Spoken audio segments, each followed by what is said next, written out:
Good afternoon, everybody, and welcome live to the Bison Media Blog pregame show, live on location at the brand new Herd and Horns as we get set for North Dakota State football as the Bison welcome Western Illinois to the Fargo Dome. Along with Jeff Kolpak and Big E back with us, Eric Peterson. I'm Dom Izzo. Jeffrey, this is another Bison sanctuary. It opened up about 7 weeks ago, and boy, it's very impressive. And they even got us a nice TV behind us with the old logo. We got it's a studio in here, so it's a beautiful setup for us, and we thank them for hosting us. Doubt. But you know, this town is really vibrant, and especially on game days, no matter where you go, whether it's downtown, whether it's here, we're right by campus. Of course, everybody knows about the tailgating area. What is the economic impact, by the way, of Bison football on game day? It's got to be just astounding. After a bye week, Big E is back with us. I hope you're re-energized and ready to go. I don't know. It sounds like Kolpak struggled a little bit last week. Type it in the live blog. I guess, you know, you don't know what you got till it's gone, Kolpak. Well, what's gone today are the traditional gold helmets, Jeffrey, because NDSU will be wearing green lids for the first time in school history. They debuted them on Monday. Ryan's going to bring up the video. They are sharp looking. I'm really curious to see what they're going to look like on everybody when they come out later this afternoon. The reviews, I think, have been really good all week. I haven't run into or heard one comment where negative yet. Negative, and it's a sharp look. It's a clean look. I like the boldness of it. I like how the logo really stands out on the great matte finish. What do you think, Big E? This is controversial for some, you know, the hardcore Bison rubes. And there's a few that say, oh, they never should change. I like it. I mean, we had leather helmets at some point. We got rid of those. I just think they're not going crazy. There's not 8 different helmets. I think it's kind of like a nice little fresh pop in a season, just to add a little more interest. Obviously, people go to watch the games, but it's just something nice to monitor, and I have no problem with them. And I don't, like I said, they're within the tradition.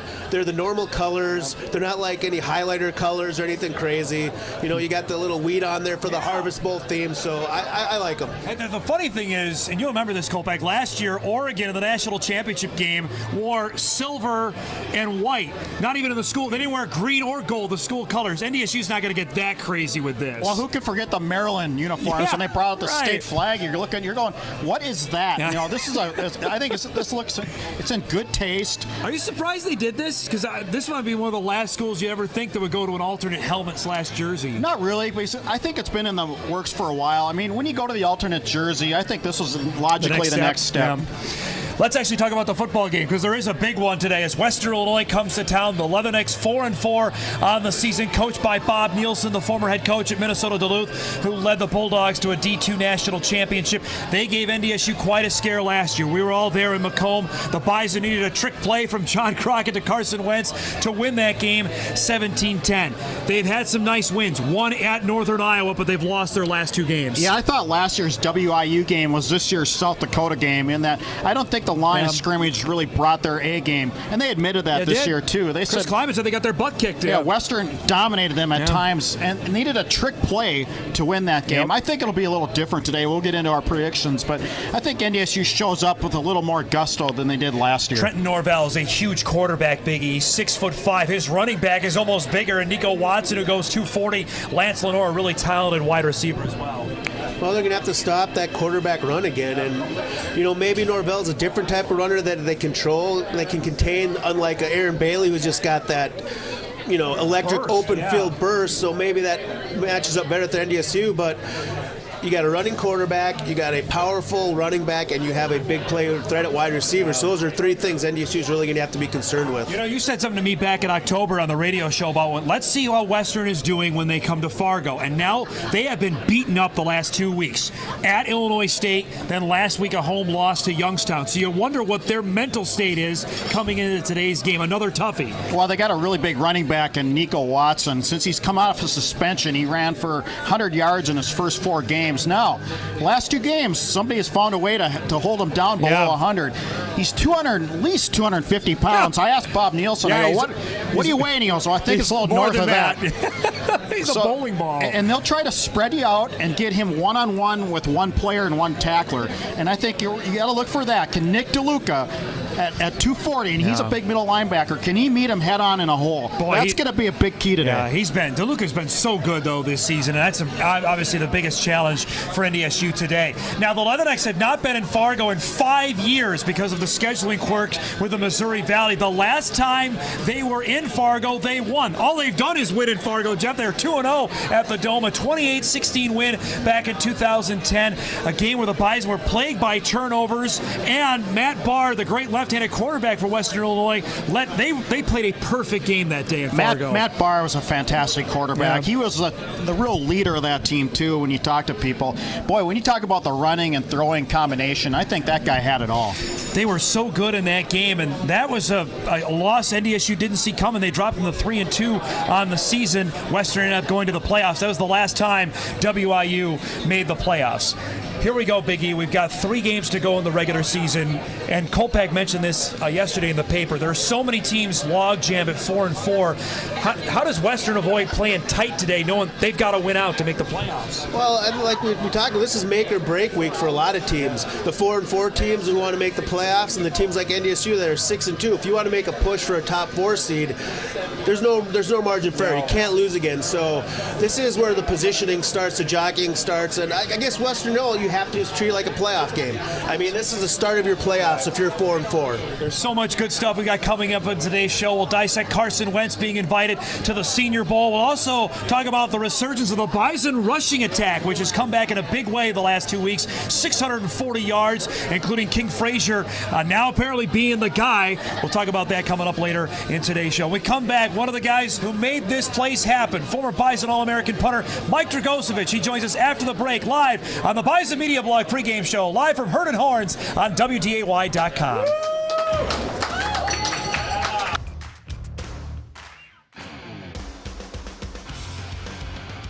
More plays. More coverage. More sports. Stay ahead of the game. Get your sports fix with Sports Sunday. Sunday nights at 10:35. Sports Sunday is brought to you by Nelson Auto Center in Fergus Falls. This is your livelihood, and success requires a seed partner that's just as committed as you are. Just like you, we're farmers first, so our values are rooted just as deep and our goals are just as strong. Our team is ready to hit your fields, so no matter what each growing season brings, we'll get through it together. It's who we are. Thunderseed, first in the field. The specialists are so important because they're the ones that can take your team from average to great. The guys that have their specialized roles and understand them and do them really well, those guys are hard to find. And so when you have those guys that are good at what they do and believe in what they're doing, don't care too much about who gets the credit, and want to go out and prove something, I think that is probably the most important ingredient in a successful team. Choose the experts. Choose Sanford Orthopedics and Sports Medicine. Peterson Farm Seed presents Ag Week TV every weekend. Ag News expert Shauna Olson, trusted meteorologist John Wheeler, and the expertise of the entire Ag Week staff will bring you the latest in ag news, lifestyle, experts, tech, and trends. If it's important news to you, it's important news to us at Ag Week TV. Ag Week TV, delivering the complete ag picture every weekend.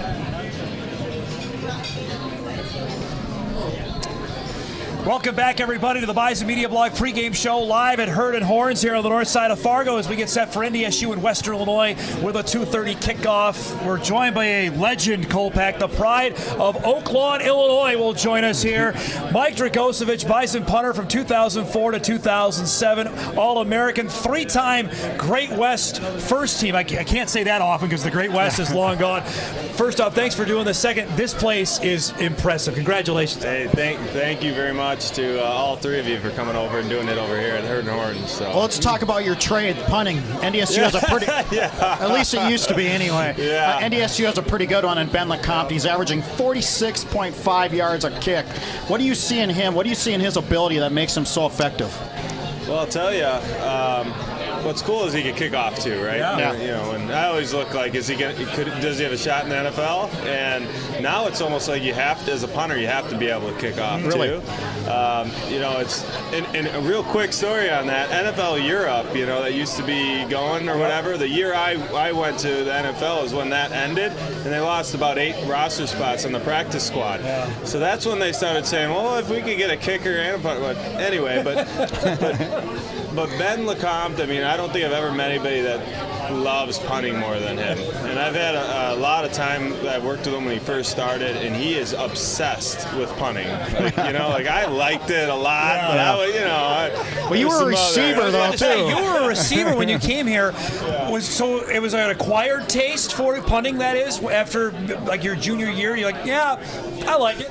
Well, I'll tell you, like as a 19-year-old in college, and you tell me that I don't have to run and I don't have to go to meetings, and I mean that's kind of an attractive deal in itself. And then if I get hit, it's a penalty, and you know, but so that that was really a surprise to me when it happened, and it was one of the best things that's ever happened to me. So you know, we were talking about Ben's right leg. Here's what I want to know: can he throw the football? Because the best press cons ever is after your fake, your fake punt, where you threw for a first down, and you came to the post-game press conference with a wrap. Can Ben throw the ball like you could? 47 yards, pinpoint accuracy. But who's counting, right? There's got to be a fake, right? He's got to do something. And I had 6 career solo tackles too, so you can throw that. Not that anyone's counting. How did the head coach think about the fake there? Was that planned, or did you ad-lib that? I can't remember. To this day, a bunch of us that played on that team still laugh about that one. Well, Coach Bull comes up to us. It was the first punt of the season with a new formation, and he says to us, and we're backed up. I'm in my own end zone here at the time, and he says, "Whatever you do not run the fake." Is everybody clear? Ready, break. What happens? I catch the ball and I throw it. You know, but what was that reaction? Oh, I was nervous. Glad it worked. Yeah, right? the ball almost tumbled, I think, as it got there. But describe those teams, Mike. 2006 and 2007, prior to obviously these last 4 years, was such a special run, especially considering the fact you guys couldn't play in the playoffs. Describe the vibe of those two 10-1 teams. Yeah, I mean, obviously we would have been national champions. I think 07 you would have gave it a shot. Definitely gave it a shot, no doubt. You know, what was really cool is at the time it wasn't that big of a deal. I mean, we knew it going in that we were just happy to be 10-1. I mean, you know, that was like really cool. Where someone like Steve Walker steps up and turns into this like legendary quarterback. No one was expecting that, right? There's all these things that happen. Of me being a punter, when did that happen, right? Like all these things just happened, and it all worked out, and it was really cool to see. So the playoffs were like the last thing we really cared about. We just were happy to be there in a sense, you know. So what do the customers say about the team this year? What are the people saying about the team this year? I don't think anybody knows what's going on. You know, I've heard a lot of people just have a lot of confidence in Easton Stick, which is really cool, and almost like he fits the offense that we're running like really well. So there's a lot of confidence for sure, and it's fun. I think the fans are enjoying close games. I don't know, it's kind of cool. I mean, there's not many people that have more riding on the Bison success than myself, so it's been a little nerve-wracking, but you know. Let's talk about that. The place opened up here late August, obviously, right before the Grizz game. Describe, first off, why you wanted to do this venture and what has maybe surprised you along the way. Well, there's a lot of surprises, but the reason that I did not intend to get into the bar restaurant industry whatsoever, but the person that owns the entire building and a partner with us in the restaurant approached me about doing a Bison-themed sports restaurant, and since I also have the Bison Illustrated, published that, and we have a clothing line called One Herd that does Bison clothing. Just kind of a natural fit, and something as an owner I can help move the needle a little bit if I need to. So I like that, and there's a total of 6 of us that have some ownership in it. So it's a nice mixture and not too much pressure on me, I guess, to deliver. So. But yeah, it's going great. It's the surprising part is how much knowledge or education we need to get out there to people about parking and the fact that it's all ages here, and a lot of students think they need to be 21 to come in, and just things along those lines have been the tricky part. But I'm partially biased to Bison Illustrated because they featured the Bison Media Blog a few times in there. I think it's the greatest magazine going. Just so you know, I just wanted to throw that out there. I thought my cowboy should have been the cover, though. We can discuss it with the publisher maybe after the show. When you look at how this whole venture, and Jeff mentioned this to me as well, that so many players, former players, that stick around and stay in the area. Was that a big goal for you? Or did you want to? If football, I know, had taken off, you would have left. But to stick around in Fargo, was that something that was high up on the priority list? Well, I'll tell you, the first magazine that I ever published, the whole goal was to inform people that this is a cool town to live in, and basically tell my friends stop moving to Minneapolis. There is some cool stuff going on in Fargo, so that was a huge factor for me.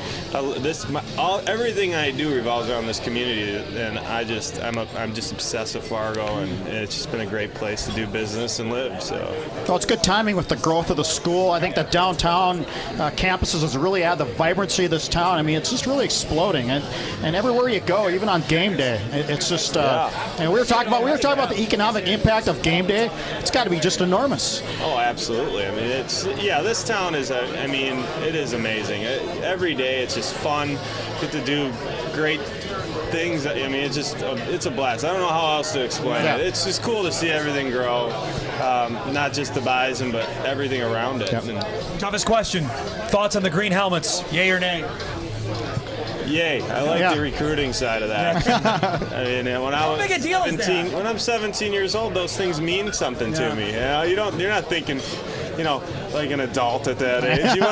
You want the shiny objects. Right. I think it's going to be good. See, I think you hit the nail on the head for a lot of people that maybe don't get what the big deal is for coaches that are going and recruiting guys. Like you were in this boat not too long ago.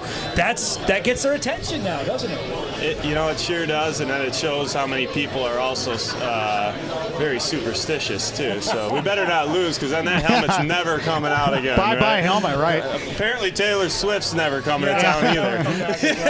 Drago, thanks for doing this, bud. Good luck here, all right, bud? Thanks, guys. Thanks, Drago. Mike Dragosevich, former Bison All-American punter, and now the proprietor here at Herd and Horns. When we come back, we'll take a look at why the Bison rushing attack has been unstoppable the last 2 weeks as the Bison Media Blog pregame show rolls on live on WDAY.com.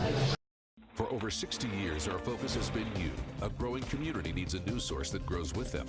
And you found that source in WDAY. Good evening, everyone. Our 6 p.m. newscast has been with you night after night. When the city comes to life or when news happens, you'll know. Dana Mock, Kirsten Keeley, out in the community.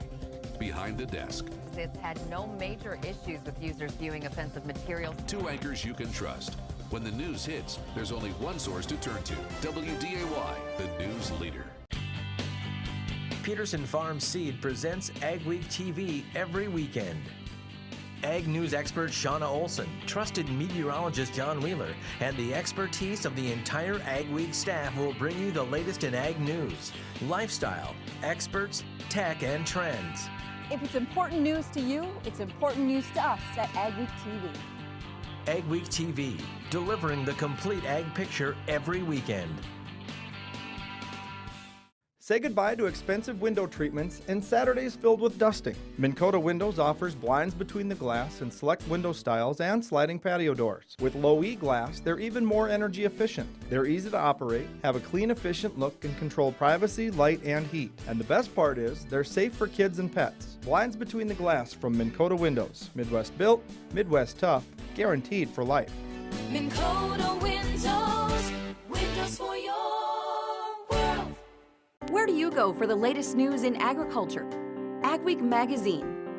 Reaching over 30,000 farmers and ranchers in North Dakota, Minnesota, South Dakota, and Montana.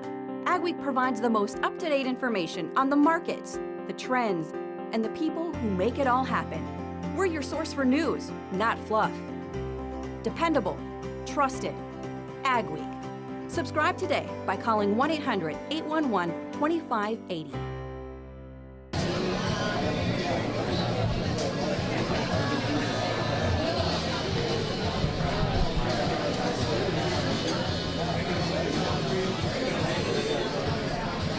Welcome back, everybody, live on the Bison Media Blog pregame show from Herd and Horns here on the north side of town as we get set for NDSU and Western Illinois. Big E rejoins us. Kolpak, we have seen the reemergence of the Bison rushing attack over the last two games. 640 yards against Indiana State and Southern Illinois. This is what Bison fans have been used to for the last 50 years. So when NDSU recruited Easton Stick, and he turned down Rutgers of the Big Ten. Okay, we were wondering why. What was it about this kid where all these other schools would offer? And then why would he turn down the Big Ten? Well, I think we've seen it. Rutgers, first off. But anyway. We've seen it in the last 2 weeks. This guy's got an extra burst of jets. Yeah. Now, what we haven't seen is his arm, and maybe we'll see more of that today with a controlled setting of the Fargo Dome. But I see this kid. He's doing what teams did to NDSU this year. You're talking about Aaron Bailey. You're talking about Matt Adam on that 80-yard run. And you're talking about Ryan Sager from South Dakota. So all of a sudden, NDSU's going, you know what? We can do that too. And they've really given some defenses something to think about. Biggie, you love looking at line play. The offensive line has been its best the last 2 weeks. They've been tremendous. And I think it starts with the commitment to running. You know, Tim Polisic was on your radio show, talked about when you get to those 45, 46, 47, up to 50 running plays, that's when you start wearing teams down. And I don't think they're getting enough running plays going earlier in the year. And he's made the running game more horizontal. What I mean by that is sideline to sideline they've had to defend. You know, you can't just guard inside the tackles with him. He almost provides that jet sweep threat from the quarterback spot because of his speed. So you can do the jet sweep to, you know, challenge the edge, but he can challenge the edge with his feet. And the one thing that we've seen that maybe, you know, we haven't seen from NDSU quarterbacks in recent history, he can make that safety miss and turn it into a 40 or 50-yard game. You know, Brock Jensen ran the ball well. He never went for 100 yards. I think Stick's got that little extra wiggle in the open field where he can turn it into a huge play. I will say this too, Kolpak, off the offensive line play, Jeremy Kelly was named Offensive Lineman of the Week by the Missouri Valley. Joe Hay got named to the Stats FCS Offensive Players of the Year to watch. A lineman, that never happens. That tells you how good they've been playing up front. And I also think another big factor is Jack Plankers is healthy and playing well. Able to spell Landon Lecker on the right side. I think Landon at times struggled to play every play of the game. You put Plankers in there and give him a break. I think that's really been a big deal. And Zach Johnson being 100% as well has certainly been a big factor. The other news of the week is we're talking all about Easton Stick as the incumbent starting quarterback, and Carson Wentz will be invited to the Senior Bowl in Mobile, Alabama at the end of January. That's the premier college football all-star game. Gus Bradley coached it a couple years ago. That was the same year that Billy Turner played in it. Actually, Mike Dragosevich played in it as well way back when in 2008. So it appears on the outside that his draft status, it hasn't been affected yet. It's a big deal to get invited to the game. And we've done stories on the Senior Bowl where the big deal is not so much the game, but practice during the week. Assuming he'll be 100%, I assume the Senior Bowl officials have been in touch, you know, with the people here and saying, okay, is this guy going to be ready? So I think that gives you some indication that there's a 100% confidence that it won't be affected. How big a deal is this? It's a big deal, but, you know, I think it's expected, and what this tells me is he's not going to be an under-the-radar guy. I mean, and that might push him up the draft board. There might be teams thinking, have him, lock in as a third-round pick, but, with quarterbacks, no one wants to take a risk. No one wants to pass on a guy in the second round, have someone else late in that round pick it and miss in the third. So this interest may also push him up the draft board where he could be a second round. I don't think number one at the first round at this point, but I think he could slide into that second round, maybe. Be fun to watch come the end of January. We'll take a break. We'll get an update on the Bison injury status and our Saturday selection still to come live from Herd and Horns on the Bison pregame show on WDAY.com. This is your livelihood, and success requires a seed partner that's just as committed as you are. Just like you, we're farmers first, so our values are rooted just as deep and our goals are just as strong. Our team is ready to hit your fields, so no matter what each growing season brings, we'll get through it together. It's who we are. Thunderseed, first in the field. Peterson Farm Seed presents Ag Week TV every weekend. Ag News expert Shauna Olson, trusted meteorologist John Wheeler, and the expertise of the entire Ag Week staff will bring you the latest in ag news, lifestyle, experts, tech, and trends. If it's important news to you, it's important news to us at Ag Week TV. Ag Week TV, delivering the complete ag picture every weekend. The specialists are so important because they're the ones that can take your team from average to great.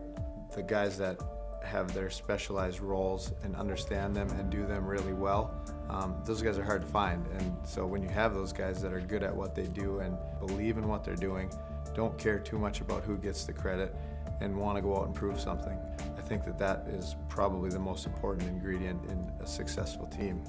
Choose the experts. Choose Sanford Orthopedics and Sports Medicine. The Media Blog Injury Report, brought to you by Sanford Orthopedics.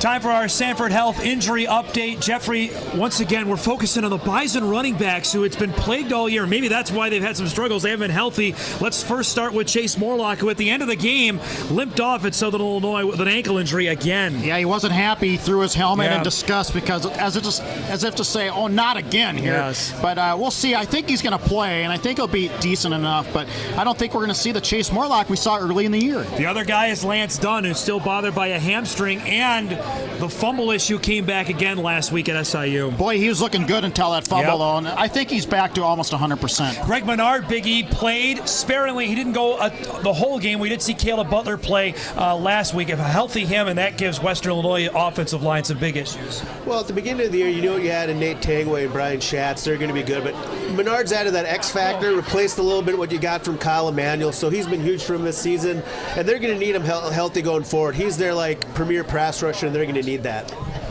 That's our Sanford Health injury update. We come back. It's our Saturday selections, a huge day of football in the FCS and the Missouri Valley. That's next on the Bison Media Blog pregame show live on WDAY.com.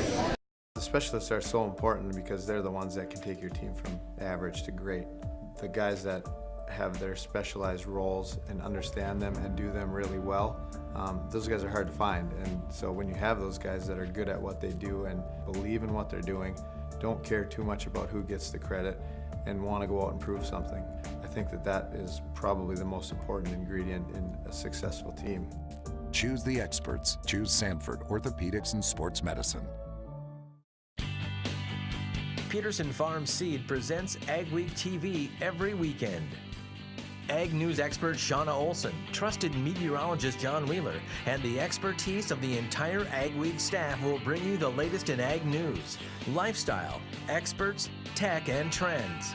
If it's important news to you, it's important news to us at Ag Week TV. Ag Week TV, delivering the complete ag picture every weekend. For over 60 years, our focus has been you. A growing community needs a news source that grows with them. And you found that source in WDAY. Good evening, everyone. Our 6 p.m. newscast has been with you night after night. When the city comes to life or when news happens, you'll know. Dana Mock, Kirsten Keeley, out in the community, behind the desk. This had no major issues with users viewing offensive materials. 2 anchors you can trust. When the news hits, there's only one source to turn to, WDAY. Welcome back, everybody. Wrapping things up on the Bison Media Blog pregame show. So glad to have Big E back so we can have some sort of props. I don't know if you're going to have food delivered like game day does. Let's do it. It's Showdown Saturday, Jeffrey, in the Missouri Valley. Indiana State with a Big E on the road in Cedar Falls. These are 2 of the teams we talked about off the top of the show, both 4-4 in league play. Indiana State had Illinois State beat last week and let it slip through. I think they have a letdown today. I like UNI. UNI should, I think, handle them as well. Panthers, I think, have an opportunity to run the table and make the FCS playoffs. I like UNI. I like their defense. I think Aaron Bailey is going to make them a little more dynamic in the offense. We got the Panthers in this one. Bison fans are in the unique position of rooting for South Dakota State today as the Jacks host Illinois State in a huge game in Brookings. Well, South Dakota State already lost their 2 marquee games at home. They have. NDSU, Northern Iowa. Illinois State's their 3rd. I think they win this one. What do you think? I see a big day from Jake Winicky. I see the Jacks winning this game. Close game, but I'm going with the Jacks. On the Jacks. I like Illinois State. They've proven they can eke out some wins. They did it, as you mentioned, against Indiana State last week. Trey Roberson's healthy. Either way, I think it's going to be a great game in Brookings. The final one at Coughlin Alumni Stadium. We saw it earlier this year before it changes over to Dana Dykhouse Stadium for 2016. All right, on to the game of the day. NDSU and Western Illinois. I mentioned earlier in the show, the Leathernecks have won both times They have come to Fargo. Everyone's waiting to see what you unveil today. What do you got? Well, we've talked about Cowboy Tough. We talked about Beast Mode. We got the Harvest Bowl. So in that theme, I got something for you guys. All right. I always love it when you go underneath the table you here had to a pick week something to out. game plan this. You had a bye week. He's picking something out of a bag, Take your folks. time. Today, it's all about Farm Tough. Kolpak did the story in the offseason. The Landon Lecklers, the Jack Clankers, guys like Brian Schatz. Last time they played Western Illinois, the Bison got beat up up front. So we're going Farm Tough today. We're cranking up the tractor. We're going with the old seed hat. NDSU 28, Western Illinois 21, Farm Tough. These people are looking at you like, what's the matter with you? I don't know what's the matter with me, but look at this thing. I'm glad you put new batteries in it for you. We have another hashtag, Kolpak. It's Farm Tough. Well, I ahead. got the Bison winning today. I can't talk. I got the Bison winning 27-17. I think we see Easton Stick throw a couple of touchdown passes. I'm with you. I think they're going to air it out a little bit today to show off that right arm. I can't look at him and have a It's straight moving face. here. I like the matchup Easton Stick against this defense. Western's been susceptible to giving up the run, just like SIU was last week. I think Stick's too tough right now in that game. I like the Bison winning by 2 touchdowns. Wow. There you go, folks. Our Bison Media Blog pregame show went off the rails, as it always does at the end of the show. Our thanks to Mike Dragosevich and Herd and Horns for hosting us. Live blog starts in an hour inside the Dome on Inforum.com. We're back after the game with complete highlights and reaction as the Bison try to get to 7-2, taking on Western Illinois. We'll see you next week from Youngstown.